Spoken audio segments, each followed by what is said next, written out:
Mesdames et messieurs, chères toutes et tous, aujourd'hui je voudrais parler des transitions qui sont des moments importants de nos vies. Les transitions peuvent être grandes ou petites, mais elles ont toutes un impact sur notre vie individuelle et collective et sur la façon dont nous la vivons. Nous devons nous assurer que notre système d'enseignement supérieur et de recherche est en phase avec les défis mondiaux tels que la lutte contre le changement climatique, la santé globale et bien sûr les technologies émergentes. Nous avons un grand défi devant nous, mais je suis convaincue que nous pouvons relever ce défi ensemble. Nous devons travailler collectivement pour réinventer notre système d'enseignement supérieur et de recherche et préparer tous nos étudiants et nos étudiantes à ces transitions d'aujourd'hui et bien sûr aux défis de demain. Le discours que je viens de commencer à prononcer, je ne l'ai pas écrit. Ce n'est pas non plus quelqu'un de mon cabinet qui me l'a écrit, c'est ChatGPT, ce prototype d'agent conversationnel utilisant l'intelligence artificielle dont vous avez sûrement entendu parler et qui est l'une des manifestations des transitions que nous connaissons aujourd'hui. Ces transitions, le monde de l'enseignement supérieur et de la recherche s'y adapte continuellement. Il peut également en être à l'origine et c'est le cas avec l'intelligence artificielle. Ces transitions que nous connaissons sont multiples. Elles sont autant de défis et de réponses aux défis futurs. La transition écologique et énergétique, la transition numérique et bien d'autres que je ne développerai pas ici, comme la transition démographique. S'agissant de l'intelligence artificielle, elle a récemment connu un coup de projecteur pour des utilisations frauduleuses comme la triche aux examens ou bien une ministre qui récite un discours écrit par une machine. Et permettez-moi de rappeler à cet effet que les universités, en charge des évaluations aussi, sont particulièrement mobilisées dans la détection de la fraude et du plagiat, dont les formes ont toujours évolué en même temps que les technologies. Remarquez que les technologies de détection de la fraude ont toujours, elles aussi, évolué dans un mouvement parallèle. Je pense à l'apparition des logiciels de détecteurs du plagiat lorsque nous avons tous eu accès à Internet et qui était également une révolution. Si l'utilisation de cette technologie a été détectée, parce que manifestement encore perfectible à ce stade, comme l'attestent également les premiers instants de mon discours quand même, l'exemple rappelle surtout que les examens à distance, le travail à distance, reposent toujours sur une part de confiance envers l'étudiant.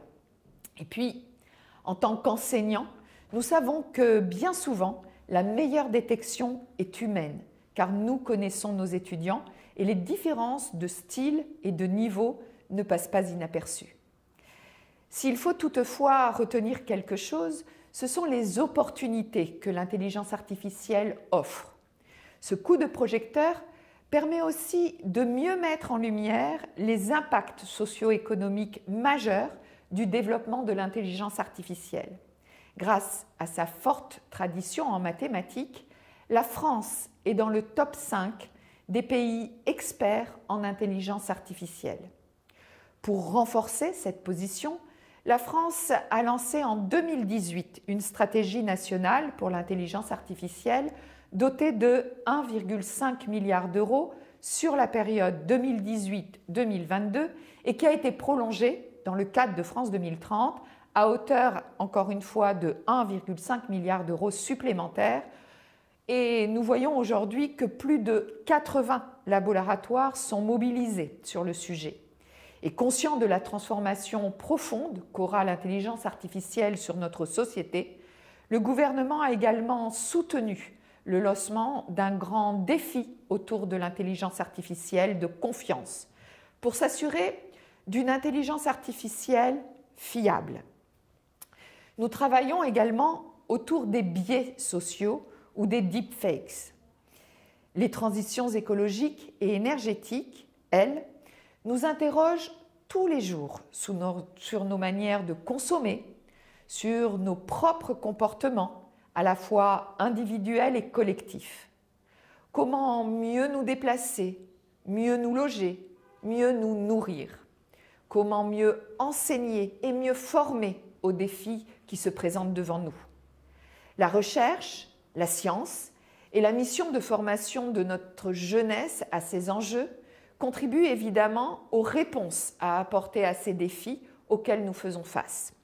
À cet égard, nous sommes en train de mettre en place les mesures que j'avais annoncées en octobre à Bordeaux. Les ateliers de travail ont commencé depuis le 17 janvier et se poursuivent tout le long du mois de février. Le premier atelier a pour but l'élaboration d'un cahier des charges définissant un socle de connaissances et de compétences auxquelles tous les étudiants de premier cycle devront être formés. Un second atelier vise à mettre à disposition des enseignants des ressources pédagogiques permettant de nourrir ce socle de connaissances et de compétences. Et puis aussi d'identifier les ressources qui peuvent ainsi être proposées par exemple, le pôle national UVED d'Université virtuelle Environnement et Développement durable. L'atelier 3 concerne la reconnaissance et la valorisation de l'engagement des étudiants. Un quatrième atelier de travail, enfin, fera plutôt la synthèse des travaux. Cette synthèse sera ensuite mise en ligne avec un appel à contribution participative. Toutes les parties prenantes à ces sujets pourront ainsi s'approprier le fruit de notre réflexion et y contribuer pendant un mois pour enrichir ces travaux. Une réflexion sur la formation des enseignants-chercheurs sera aussi menée afin de démarrer avec les nouveaux entrants, les nouveaux enseignants-chercheurs entrants dès la rentrée 2023. La recherche n'est pas en reste, avec déjà plus d'une quinzaine de programmes de recherche directement liés aux questions de transition écologique et énergétique, ainsi qu'une part croissante de sujets environnementaux, dont les projets retenus aussi à l'ANR. Le plan climat, biodiversité et transition écologique de l'enseignement supérieur et la recherche, qui répond à la demande de la Première ministre, aborde la question de la production des connaissances et d'innovation de rupture pour répondre aux enjeux de la transition, des transitions. Il vise aussi à renforcer la mobilisation de l'expertise scientifique en appui aux politiques publiques et aussi à la mutation de la société.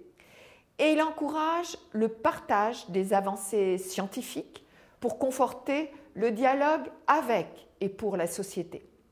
Enfin, il définit une démarche pour s'engager activement dans la transition bas carbone et la réduction de l'impact environnemental de l'enseignement supérieur et de la recherche par la mobilisation de l'ensemble des acteurs. Dans ce cadre, nous demandons d'ailleurs la réalisation d'un schéma directeur développement durable et responsabilité sociétale pour chacun des établissements. Corollaire des deux précédentes transitions et de toutes les autres que je n'ai pas pu citer au cours de ce discours, la transition des besoins en compétences et en offres de formation. C'est sur ce sujet que se concentre actuellement une partie de nos efforts. À l'heure actuelle, les besoins en formation des entreprises et de la société, formalisés au niveau de l'État, des branches ou des territoires, ne rencontrent pas nécessairement les compétences nécessaires. Parce que cette offre de formation ne parvient pas toujours à s'aligner rapidement avec des métiers en évolution, nous constatons parfois une inadéquation entre les attentes des étudiants, les formations proposées et les besoins en recrutement des acteurs socio-économiques. Si le phénomène est marqué au niveau infra-bac et bac, cette situation concerne également l'enseignement supérieur avec une insertion des étudiants sur le marché de l'emploi que nous ne devons avoir de cesse d'améliorer. Un autre point est que bien souvent, les formations sont là, mais pas les étudiants, ou pas en nombre suffisant. Je pense aux besoins dans les secteurs du nucléaire, des travaux publics ou des ingénieurs de l'industrie. Et je pense particulièrement aux jeunes filles, trop souvent absentes dans ces secteurs. Un travail d'attractivité de ces filières qui correspondent à des métiers d'avenir ou des métiers en tension ou encore en évolution de compétences doit être poursuivie.